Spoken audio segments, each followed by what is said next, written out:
Good evening and welcome to 27 Minutes here on WJTS 27. I'm Kurt Gutgsell. The first annual WBDC and Huntingburg Assistance Fund Cornhole Tournament and Cookout was held last Saturday at the Teen Outback in Huntingburg.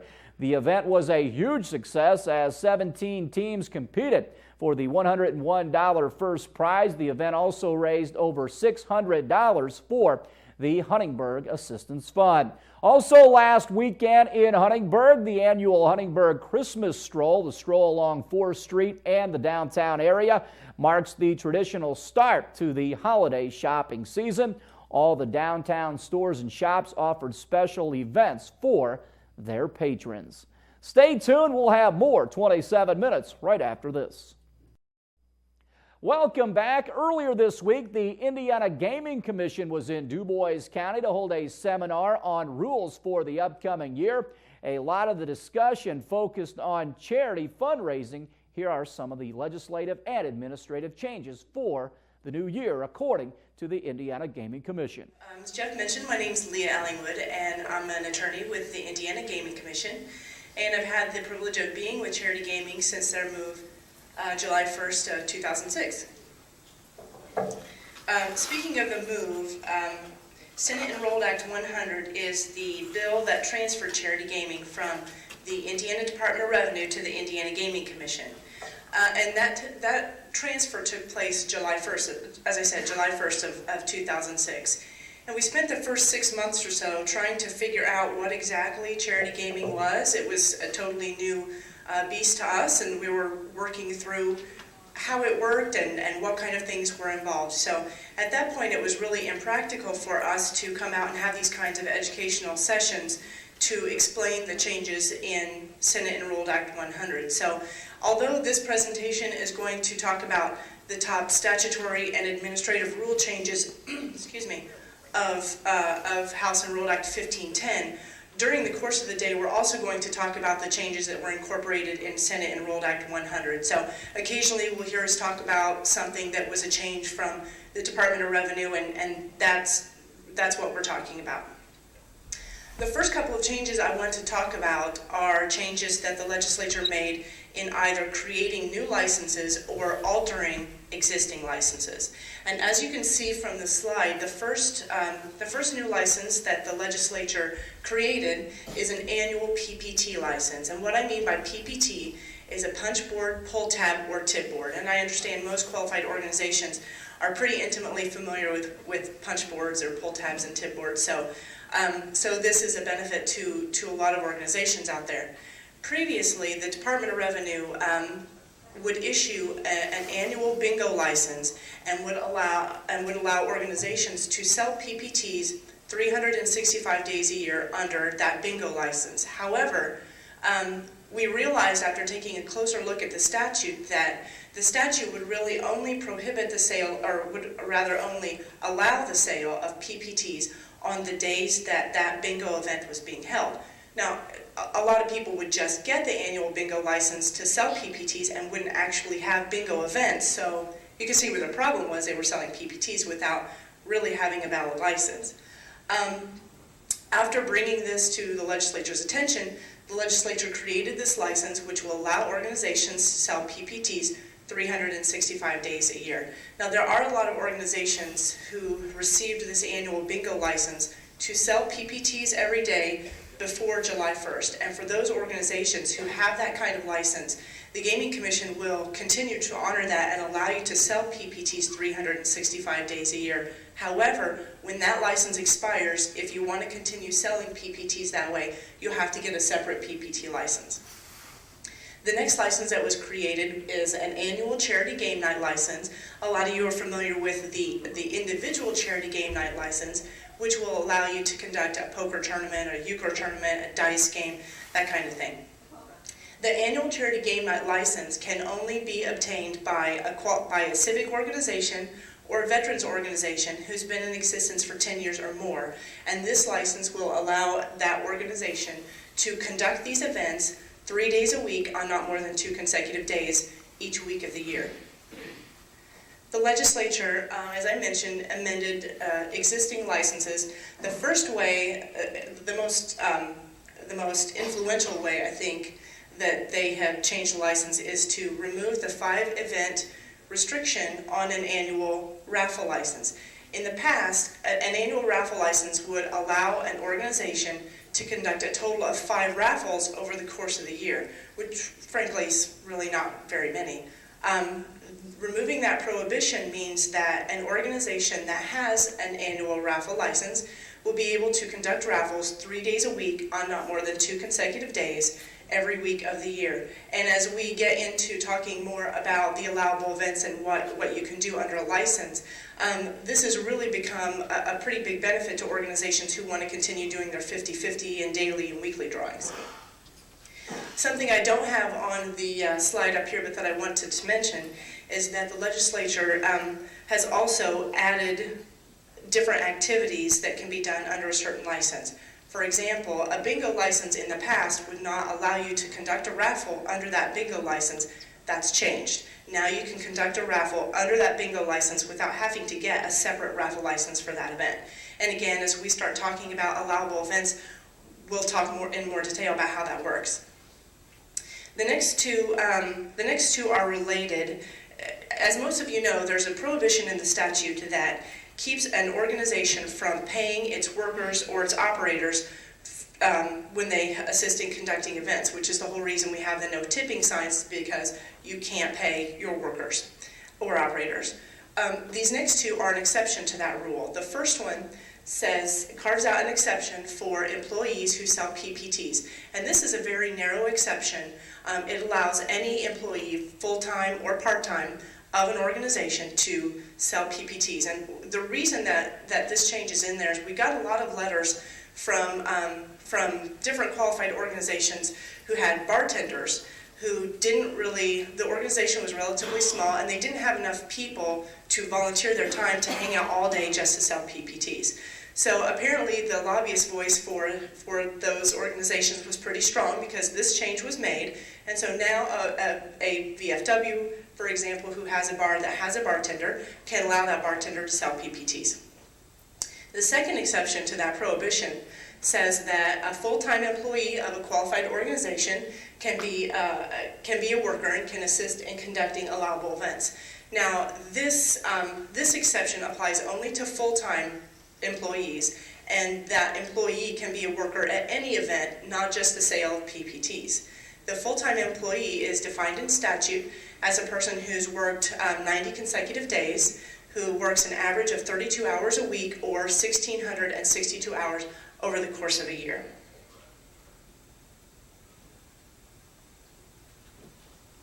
If I can get this to work here. The next change to the statute prohibits an officer, an employee, or an owner of a manufacturer or distributor from participating in the charity gaming operations of an organization to which that person belongs. So for example, if I'm a manufacturer of bingo supplies and I belong to a VFW, I can't then go to the VFW and participate in that VFW's bingo event. One other thing that I wanted to mention up here, and it's actually related more so to the full-time employee issue that we just talked about. Only a member of a qualified organization or the organization's employees, I mentioned, can assist in conducting gaming, but there was a change in 2006 that will allow qualified organizations to use workers from other qualified organizations. So for example, if your organization is so small that you don't have enough workers to conduct your event, you can go to another qualified organization outside of your own and basically borrow workers from them. You just have to notify the commission that you're going to do so. And I don't think that there's ever been a case in which that hasn't been allowed, but I want to make sure I mention that. The statute also removes the $200 limit on rent for facilities, and I believe that the $200 rent limit was established in 1992, around the time the charity gaming the exception was first created. And so I can tell you from having to go to different organizations or different facilities to find a place to hold these events, $200 was pretty unrealistic. So that limit's no longer in the statute. And the statute also creates a deduction for the rent that you have to pay in determining what your license fee is, but that deduction is limited to $200. The charity gaming article now specifies that charity gaming, that allowable event rather, can only be conducted as a fundraising activity. What that means is that if you have an event where members who are playing, and I don't mean, by members, I don't mean members of your organization. I mean people who are participating in the event. If the participants in the event do not have to pay to play, but they may win a prize. For example, if you want to generate interest in your organization or want to get word out that you're there and you are conducting different benefits for the community you're in, you can have a door prize where anybody who comes in the door may win a prize, but they don't pay to win. If that's the case, it's not a fundraising activity, and it's not an activity for which you would need to get a charity gaming license. The statute also shifts responsibility for publishing the notice of an initial annual bingo or an initial annual charity game night license from the Gaming Commission, in this case, to the qualified organization. In the past, the Department of Revenue was responsible for publishing notice that an organization was going to have an annual bingo license in the community. And the idea, the reason for that is that people were very sensitive about having bingo halls in their community without having the opportunity to voice any objection. So notice of this license was required. As I said, in the past, the Department of Revenue is the entity that published this notice. Now, that notice must be published by the organization. And as we start talking about some of the changes in the administrative rule, I'll talk a little bit more detail about how exactly that works. The statute also adds public schools to the definition of members, as well as employees, officers, and students, and members of an organization's board of directors or board of trustees. This is mostly an administrative change. The statute referenced non-public schools, but didn't reference public schools, and the list was kind of, the list wasn't really complete. So this just completes that definition of members. The statute also makes terms and references to qualified organizations and allowable events consistent throughout the charity gaming article. Again, this is primarily an administrative change, but one of the things that it did is it allowed all organizations to get an additional festival license every 6 months. So, for example, in the past, all organizations could apply for one festival license, but a civic organization could request one additional festival license each 6 months. The statute now changes that so that it applies to all qualified organizations. So now all qualified organizations may get one festival license a year and may opt to apply for one additional license each 6 months. Okay. That's it for the changes, the top changes in the statute that I wanted to talk about. I'd also like to cover the changes in the administrative rule. And as I mentioned, when charity gaming transferred from the Department of Revenue to the Gaming Commission, there were a lot of changes that needed to be made to the administrative rules. Part of them had been struck down by a court order, some of them were out of date, some of them just directly conflicted with the statute as it was currently written. So the Gaming Commission undertook a really big project of rewriting all of the administrative rules governing charity gaming.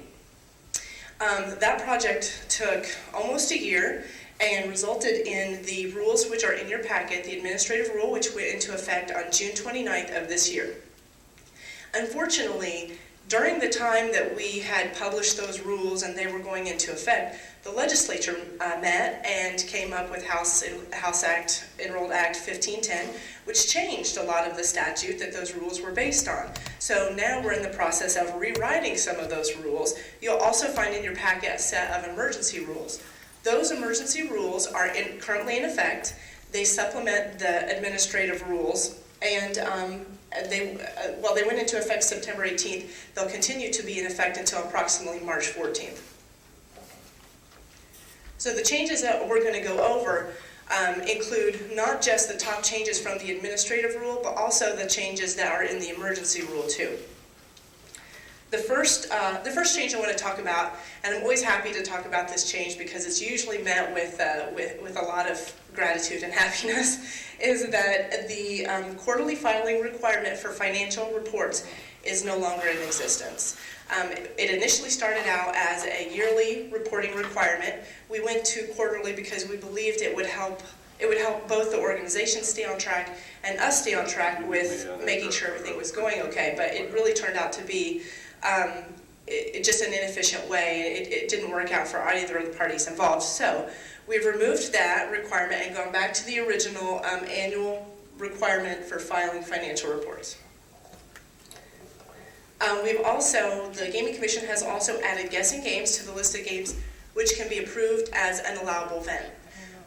When charity gaming moved from the Department of Revenue to the Indiana Gaming Commission, in addition to your standard games that were allowed, the legislature gave the Gaming Commission the authority to approve certain games as allowable events. What that means is we can approve certain games for which you can get a license to conduct. There are some restrictions on that, but the guessing games is one of those events that we have created a license for.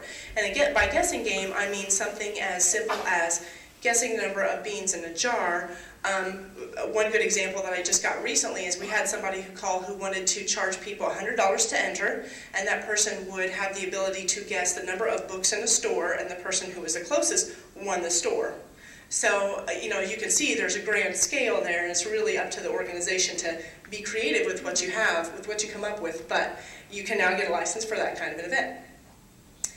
The administrative rule that now requires an organization to submit an application to become qualified 90 days before the organization wants to conduct its first event, and these two, as you can see, are related.